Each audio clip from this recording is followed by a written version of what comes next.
Alors on va parler aujourd'hui des anges gardiens. Aujourd'hui et plusieurs jours certainement, parce que j'ai trouvé un beau livre qui parle du Padre Pio, et puis parce que les anges gardiens ont joué un grand rôle dans sa vie, le Padre Pio. C'est grâce aux anges gardiens des gens qui venaient se confesser qu'ils pouvaient lire dans leur âme.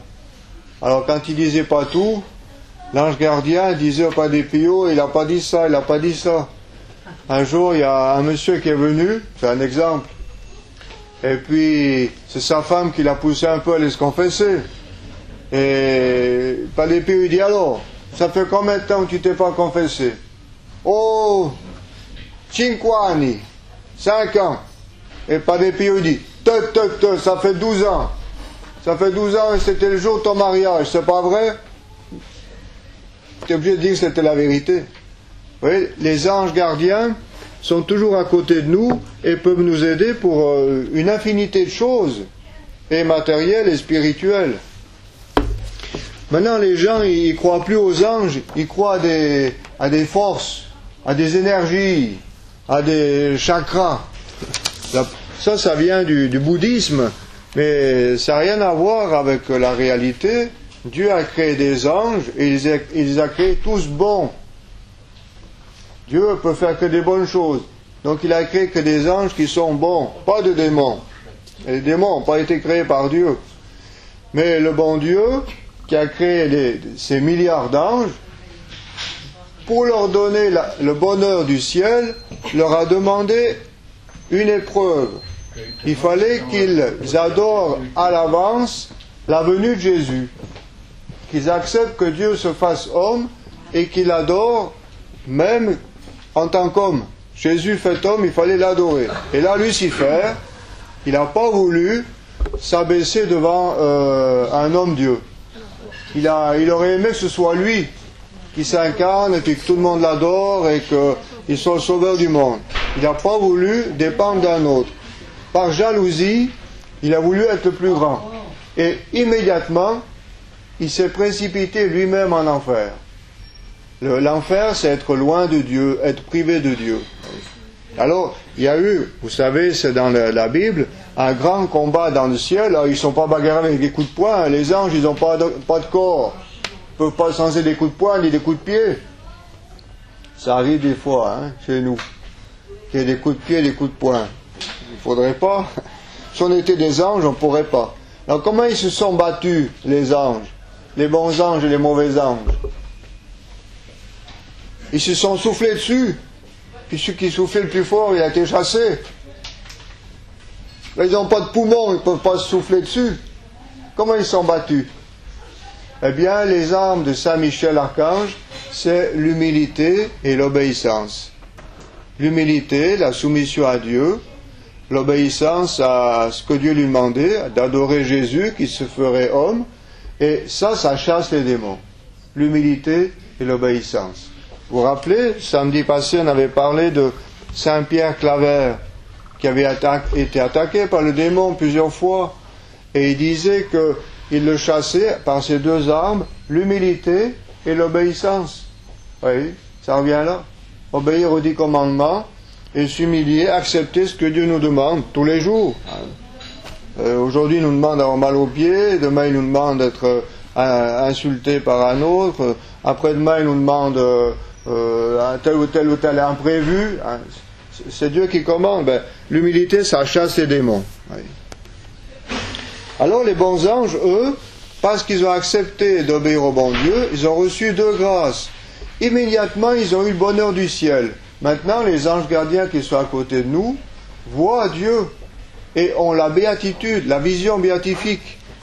Ils ont un bonheur infini. Et puis, la deuxième grâce qu'ils ont reçue, c'est qu'ils ne peuvent plus pécher, ils ne peuvent plus offenser le bon Dieu, ils ne peuvent plus être privés du ciel. Ils ont été confirmés en grâce. Donc, vous voyez, ça vaut la peine de s'humilier devant Dieu. Les récompenses sont grandes. Alors, les mauvais anges, ils ont été chassés sur la terre. C'est pour ça que pendant la vie de l'Ancien Testament et la vie de Jésus, on le voit une quantité de gens qui étaient possédés du démon. Parce que les démons étaient sur la terre, ils n'étaient pas en enfer. les principaux démons étaient sur la terre. Et alors Jésus a passé une grande partie de sa vie à chasser les démons, à guérir les possédés. Et c'est au moment où il est mort sur la croix le vendredi saint que les démons les plus forts ont été enchaînés et précipités en enfer. Là, ils sont descendus en enfer la plus grande partie. Et il est resté sur la terre que les petits démons, si on peut dire. Le pouvoir du démon, depuis la mort de Jésus sur la croix, a été d'une quantité de fois diminuée. Et chaque fois que Jésus renouvelle son sacrifice à la messe, le pouvoir du démon sur nous diminue. C'est pour ça que l'Église nous oblige d'aller à la messe tous les dimanches, pas communier. Elle pourrait nous obliger à communier tous les dimanches, mais c'est plus important d'aller à la messe que de communier. Parce que là, le démon, vraiment, grâce au sacrifice que Jésus renouvelle à la messe, le démon, il est lié. C'est pour ça que les gens qui assistent à la messe, en particulier régulièrement, maintenant ça fait 22 ans que je suis prêtre, ces gens-là, quand on les assiste à la mort, ils n'ont pas peur de mourir, parce qu'ils ne sont pas embêtés par le démon. Ils ont tellement assisté à la messe durant leur vie, que le démon, il est lié. Il ne peut pas les chicaner, les tenter au moment de la mort. Et ça, j'ai vu souvent. J'ai vu souvent. Tandis que d'autres, ils sont vraiment agités, ils baragouinent des choses, on ne sait pas ce qu'ils disent, et bon, on leur donne l'absolution sous condition, mais on ne sait pas trop ce qu'il en est. Alors, vous voyez, et à la fin des temps, maintenant, Notre-Dame à la Salette nous a dit, ces grands démons qui ont été enchaînés à l'enfer sont ressortis de l'enfer. Pourquoi? Parce que les prêtres ne disent plus la messe comme avant. La plupart des prêtres maintenant ne disent plus la messe tous les jours. Ils font des concélébrations le dimanche, mais la semaine, s'il n'y a personne, ils ne disent pas la messe. Alors, maintenant dans le monde, il y a une quantité de messes en moins. Et encore, quelles messes, hein? Souvent, c'est des messes qui ne sont pas valides, parce qu'ils font trop d'innovation. Alors le démon, par la permission de Dieu, c'est un châtiment de ces péchés-là, de ces prêtres, les démons sont ressortis. Et on voit maintenant des pays entiers qui apostasient, des quantités de gens qui n'ont plus la foi. Dans nos pays où il y a vraiment tout pour bien vivre, les gens sont malheureux, ils se suicident. Alors nous, on a ces anges gardiens qui sont à côté de nous, et puis ils ne sont pas là à côté de nous à se tourner les pouces. D'ailleurs, ils n'ont pas de pouces. Hein. Ils n'ont pas de pouces ni d'ailes. On les représente avec cette image avec des ailes, parce qu'ils se déplacent comme la pensée. Mais ils n'ont pas de corps. C'est une façon de les représenter. C'est comme notre âme. Vous ne pouvez pas la dessiner, votre âme. Mais si un jour vous voulez dessiner une âme, bien, vous dessinez un cœur. Mais le cœur, ce n'est pas l'âme. Cet esprit que Dieu a mis en nous et qui est habité par Dieu depuis le baptême. Eh bien, les anges qui sont à côté de nous se déplacent comme la pensée. Souvent, le Padre Pio envoyait son ange à tel ou tel endroit de l'Italie, même du monde, pour aller aider quelqu'un. Et l'ange gardien allait et revenait en une seconde. Pensez maintenant au Mexique. Voyez, pensez au Mexique. Eh bien, l'ange y est déjà. Pensez à la Russie. L'ange y est déjà. Et il se déplace plus vite que la lumière. Aussi vite que la pensée. Par exemple, un jour, il y avait une dame, elle devait aller voir le Padre Pio. Et puis c'était l'époque où le Padre Pio avait l'interdiction du Vatican de recevoir les gens. Alors le Padre Pio, elle n'a pas voulu recevoir cette dame. Elle ne voulait pas désobéir à Rome. Et alors la femme, elle est partie fâchée chez elle. Et puis, dans sa colère, elle a dit à son ange gardien, « Tu iras dire au Padre Pio que j'irai plus à la messe chez lui, ni communier. » Bon. Le lendemain, la colère était tombée. Elle retourne chez le Padre Pio. Et là, elle voit le Padre Pio dans l'église. Le Padre Pio vient droit sur elle et lui dit, « Ah, comme ça, c'est toi qui ne veux plus communier, plus venir à la messe, qui m'a envoyé ton ange hier. » Donc vous voyez, c'est vraiment efficace. Quand vous envoyez votre ange gardien, il obéit. Même si nous on a une mauvaise humeur, lui il obéit toujours. C'est ça qui est magnifique. Dieu a mis à notre service un prince du ciel, un ange du ciel. C'est pas n'importe qui. Oui. C'est pour ça que Jésus dit à ses disciples, ne méprisez pas même les petits enfants, parce que leur ange voit Dieu qui est dans le ciel.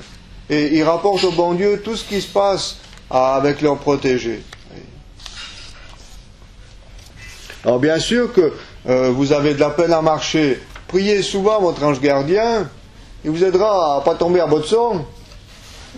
Sinon vous allez râper encore le sol. Et encore, ça c'est pas trop grave, mais si vous râpez le bout du nez, ça c'est plus grave.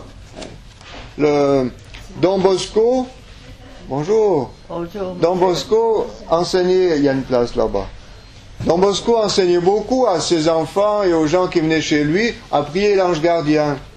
Et un jour, il reçoit une grande dame avec une belle robe, enfin, une dame très riche qui avait un carrosse. Et cette dame n'avait jamais pensé qu'elle avait un ange gardien. Et Don Bosco lui dit avant qu'elle parte, Madame, vous allez avoir un gros problème, mais invoquez votre ange gardien et tout ira bien. Alors elle est partie un peu penaude. Et puis, durant le trajet, le carrosse a heurté une grosse pierre, le carrosse a basculé, et puis les chevaux ont continué à tirer le carrosse, si bien qu'elle était renversée dans le carrosse, qui était par terre, tirée par les chevaux, et il y avait des trous, des bosses, des cailloux, et elle a pensé à invoquer son ange gardien, sur 1 kilomètre. Elle aurait dû être assommée, pleine d'hématomes, ou même éjectée du carrosse et tuée. Et elle était avec sa fille dans le carrosse. Elle a pensé à invoquer l'ange gardien. Elle n'a rien eu du tout. Ni sa fille. Ben, depuis ce jour-là, elle a invoqué l'ange gardien, je peux vous dire, jour et nuit. Hein. Alors ces anges gardiens qui sont à côté de nous, eh bien il faut les respecter, donc il faut leur parler. Quand j'étais petit, je leur laissais une place dans mon lit parce que je croyais qu'ils avaient besoin d'une place. Non, ils dorment jamais. Ils dorment jamais, ils oublient jamais rien, ils sont jamais fatigués, ils sont jamais mécontents de nous aider. Plus on leur demande, plus ils sont contents. Eh bien, les anges gardiens, il faut les respecter et il faut les invoquer. Vous voyez, si Dieu nous a donné un cadeau, ce serait une injure de ne pas en faire cas. Si quelqu'un vous offre un cadeau, puis vous dites non, je ne veux pas. Ouais, c'est un mépris, vous offensez la personne. Et Dieu nous a fait cadeau d'un ange. Et si on ne l'invoque pas, ben c'est mépriser le bon Dieu avec le don qu'il a fait. Oui. Donc il faut l'invoquer. C'est pour ça que je vous en parle et que je vous en parlerai encore souvent. D'ailleurs, quand vous êtes à la messe, vous avez peut-être remarqué combien de fois on invoque Saint Michel Archange. Combien de fois?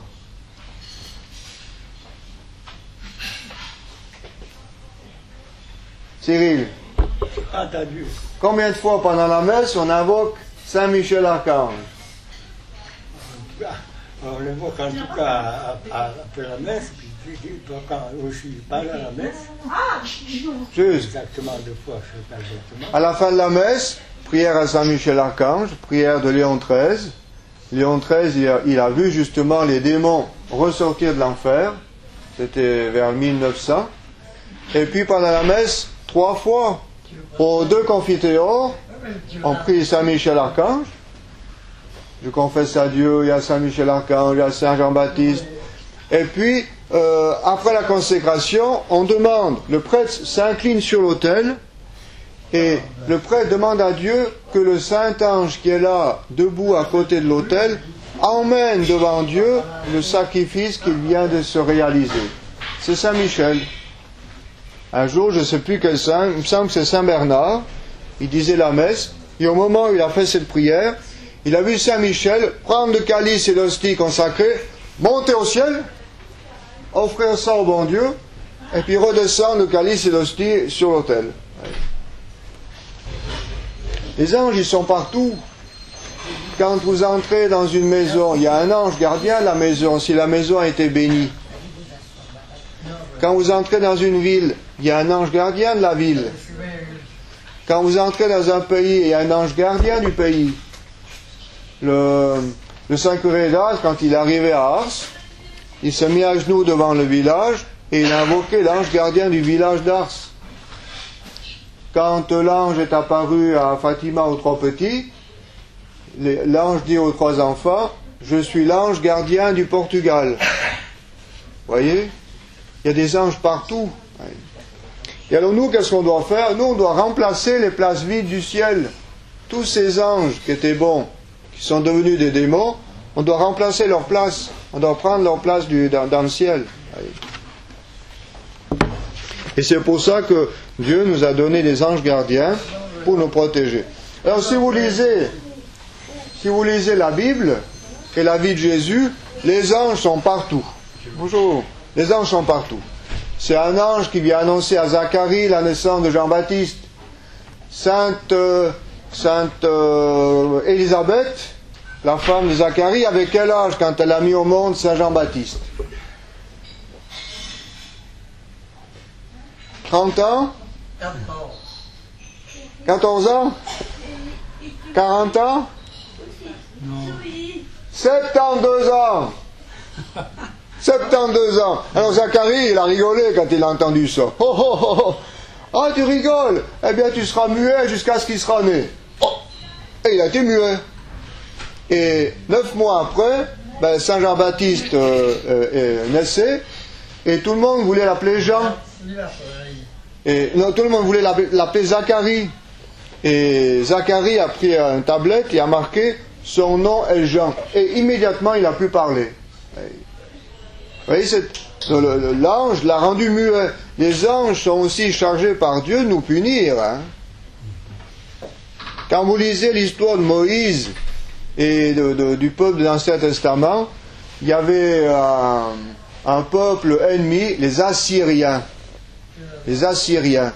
Eh bien, les Assyriens ont blasphémé contre Dieu. Dieu a envoyé un ange et en un instant, il en a tué. Combien? 200 000. 200 000 d'un coup, là. L'armée assyrienne, hop, plus rien. Mort subite. Il ne faut pas rigoler avec le bon Dieu. Hein. Et les anges vous voyez la puissance des anges. Et on a un ange comme ça à côté de nous. Il faut vous en servir. Si vous avez un rollator ou une chaise ou une canne que vous vous en servez jamais, vous êtes des crétois, hein, des crétins. C'est pour vous aider. Et on a un ange à côté de nous. Il nous empêche de tomber, il nous encourage dans nos maladies, il peut même nous guérir, il nous donne de bonnes pensées, il nous aide à prier, il prie pour nous quand on s'endort, quand on commence la prière. Ça arrive, hein. Vous commencez le chapelet, vous commencez à vous endormir. C'est lui qui continue. Et il faut vous en servir, donc il faut lui demander des choses. C'est un ange qui vient annoncer l'incarnation à la Sainte Vierge, à Nazareth. L'ange de Dieu a annoncé à Marie. Vous dites ça 3 fois par jour avec l'angélus. Ange, élus. Ça vient du même mot, angélus. C'est aussi un ange qui est venu encourager Saint Joseph. Il voulait quitter la Sainte Vierge. L'ange vient lui dire, c'est l'Esprit Saint qui a mis en elle l'enfant qui va naître. Et puis ensuite, quand Hérode voulait le tuer, l'ange est venu avertir Joseph, va vite en Égypte. Ouais. Comme disaient les enfants du catéchisme, c'était la fuite en Jeep. La fuite en Égypte, pas en Jeep. Et puis ensuite, 7 ans après, l'ange revient voir Saint Joseph, tu peux revenir, celui qui voulait tuer l'enfant Jésus est mort. Donc il est revenu. Ensuite, dans la vie, quand Jésus est né, c'est les gens qui ont été avertir les bergers. Durant la vie de Jésus, c'était un ange qui agitait l'eau qui servait à laver les brebis offertes au temple, la piscine probatique. Et chaque fois que l'ange venait agiter l'eau, le premier qui sautait dedans était guéri. Vous vous rappelez? C'est aussi l'ange qui est venu consoler Jésus au jardin des Oliviers. Vous êtes triste, vous avez des épreuves, vous avez peur de quelque chose, invoquez votre ange gardien. Il viendra vous consoler, c'est sûr. Quand Jésus était au désert qu'il a été attaqué par le démon. Ensuite, les anges sont venus pour le servir. Après la résurrection, ce sont les anges qui ont averti les apôtres et les saintes femmes. Dans la vie des apôtres, 2 fois les apôtres ont été mis en prison, les anges les ont délivrés. Oui. C'est pas de problème pour eux. Ils peuvent passer à travers les murs, se déplacer comme la pensée. Vous voyez, toute la vie de Jésus, toute la vie des apôtres, des premiers chrétiens, est remplie de l'intervention des anges. Et maintenant encore, il faut y penser. Oui, le bon Dieu fait les choses en ordre. Jésus a dit, demandez et vous recevrez. Frappez et l'on vous ouvrira. Donc, si on prie, Dieu nous donne. Et alors l'ange de Dieu suit la loi de Dieu. Si on prie, l'ange nous aidera. Si on ne prie pas, il ne nous aidera pas. Il y a en tout cas beaucoup moins. Voyez. Saint Jean Chrysostome était un évêque à Constantinople. Il a été exilé parce qu'il reprochait à l'impératrice de dépenser de l'argent pour rien, pour des bijoux, pour des fêtes, alors qu'il y avait une quantité de pauvres dans la ville qui n'avaient rien à manger. Et alors elle n'a pas supporté de se faire enguirlander. Alors elle a exilé Saint Jean Chrysostome. Et il est mort en exil. Il est mort, il était déjà âgé, il avait votre âge. Il a dû marcher jusqu'aux confins de la Turquie, il en est mort. Ouais. Eh bien lui, quand il disait la messe, il voyait le ciel s'ouvrir, et vous savez, c'est un peu comme quand une cuvette d'eau s'ouvre, il y a tout l'eau qui s'engouffre là au milieu. Eh bien c'était un peu la même chose. Il voyait le ciel s'ouvrir, et une quantité d'anges descendre, et se mettre tout autour de l'autel de la messe. Et quand il donnait la communion aux fidèles, les anges l'accompagnaient, accompagnaient le prêtre qui donnait Jésus aux fidèles.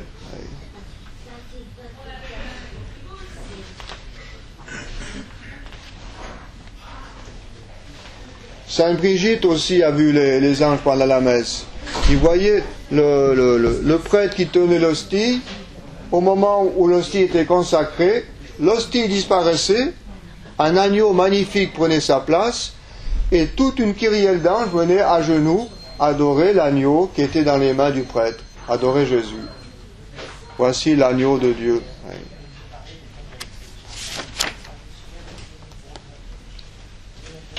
Il y avait un prêtre qui ne croyait pas à l'existence des anges gardiens. Le père de Robert, il est mort cette année. C'était un fils spirituel du Padre Pio. Et il était encore séminariste. Et alors il est allé voir le Padre Pio pour la première fois. Et d'ailleurs c'est rigolo, quand il est allé voir le Padre Pio en train, les gens qui étaient avec lui dans le train étaient tellement insupportables qu'il en a eu marre. Il a dit, moi je fous le camp d'ici, je ne vais pas voir le Padre Pio, ils sont tous fous par ici, au fond d'Italie. Alors il s'est arrêté à la gare de Rome et il a pris le train pour rentrer à Milan. Et puis il s'est trompé de train, il arrive en bas à la grande ville à côté du Padre Pio. Et son ange déjà lui a fait se tromper de train. C'est l'ange qui a fait ça. Et il arrive chez le Padre Pio, il réussit à aller se confesser parce que le Padre Pio, il fallait 30 jours d'attente pour se confesser. Hein. Il y avait tellement de monde. Mais les prêtres et les religieuses avaient la priorité. Donc il suffisait d'arriver en soutane, et puis vous passez le premier. Pas mal, hein. Il y a quelques avantages quand même. Et alors, lui, il se présente pour se confesser. Bon, il dit ses péchés, ça a été assez rapide. Padre Pio lui donne la pénitence. Et puis voilà, il lui dit, Padre, moi je ne crois pas à l'existence des anges gardiens. Lui a lancé une gifle. Et il a dit, via. Alors il est parti, un peu humilié, mortifié. Puis il s'est dit, c'est pas très convaincant comme explication, une gifle. Alors après il assiste à la messe du Padre Pio. Puis il dit, on va bien voir si l'ange gardien il existe. Alors pendant toute la messe, il a dit, ange gardien, dites à Padre Pio qui prie pour ma maman. Ange gardien, dites à Padre Pio qui prie pour que je sois un bon prêtre. Ange gardien, dites à Padre Pio que je fasse une bonne mort. Toute la messe, il a fait ça. Et à la fin de la messe, le Padre Pio fait signe, il appelle à la sacristie. Alors, il se demande qu'est-ce qui se passe. Est-ce qu'il veut m'envoyer une deuxième gifle? Il arrive à la sacristie et le Padre Pio lui dit: c'est toi qui m'as envoyé ton ange pendant toute la messe et qui m'a dérangé pendant que je priais. Là, je peux vous dire qu'il a cru à la distance de l'ange gardien. Hein. Vous voyez, l'ange gardien obéit à ce qu'on lui demande. Et là, il a eu la preuve que, vraiment. Hein. Et celui qui a écrit ce livre, lui, il croyait à l'existence de l'ange gardien, il utilisait l'ange gardien pour le réveiller le matin. À l'époque, il n'y avait pas de réveil. Donc, il disait à l'ange gardien, s'il vous plaît, vous me réveillez à 4 heures pour que je sois à la messe de 5 heures de Padre Pio. Et alors, il s'est endormi. Et puis, pendant la nuit, il a commencé à avoir mal ici, là de côté. Des douleurs terribles. Il s'est retourné, puis il s'est demandé ce que c'était, cette douleur-là. Puis, les douleurs terribles. Et puis, il regarde quelle heure c'est. 4 heures. 4 heures pile. C'était l'ange gardien. Il se lève, plus mal. Vous voyez comment il a fait? L'ange gardien, il ne va pas nous apparaître en disant, voilà, il est 4 heures, il faut te lever. Non, il va utiliser une malle, un oiseau, quelque chose qui nous rappelle, il va nous donner une pensée. Il agit avec délicatesse, mais il obéira toujours à ce qu'on lui demande. Toujours. Alors, pensez-y, maintenant que vous avez cette image-là, non seulement mettez-la dans votre livre de prière ou dans votre commode de nuit, mais invoquez votre ange gardien. Vous sortez de la chambre, vous allez dehors, vous allez à la chapelle, vous rendez au réfectoire, vous voulez que quelqu'un vienne vous trouver. Dites à votre ange gardien d'aller lui dire. Il fera la commission. Vous avez oublié de dire quelque chose à quelqu'un. Envoyez votre ange gardien. Vous ne savez plus si vous avez fermé la porte à clé ou si vous avez pris les remèdes. Demandez à l'ange gardien, il vous dira. Oui, il nous rappelle les choses. Moi, je fais comme ça, je demande à l'ange gardien de me faire croiser dans la journée les personnes que j'ai besoin de croiser. Et ça marche. Ça marche. Et ils sont obéissants. Alors, voyez, respectons l'ange gardien qui est à côté de nous, invoquons-le, et puis remercions le bon Dieu de nous avoir fait ce cadeau, un ange, un prince du ciel qui est toujours à côté de nous, et profitons-en bien, soyons pas ingrats. Au nom du Père et du Fils et du Saint-Esprit, ainsi soit-il. Je vous salue Marie, pleine de grâce, le Seigneur est avec vous. Vous êtes bénie en toutes les femmes, et Jésus, le fruit de vos entrailles, est béni.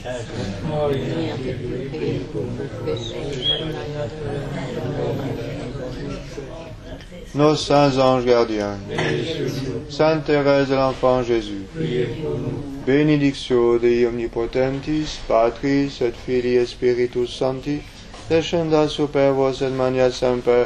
Amen. Voilà, la suite la prochaine fois.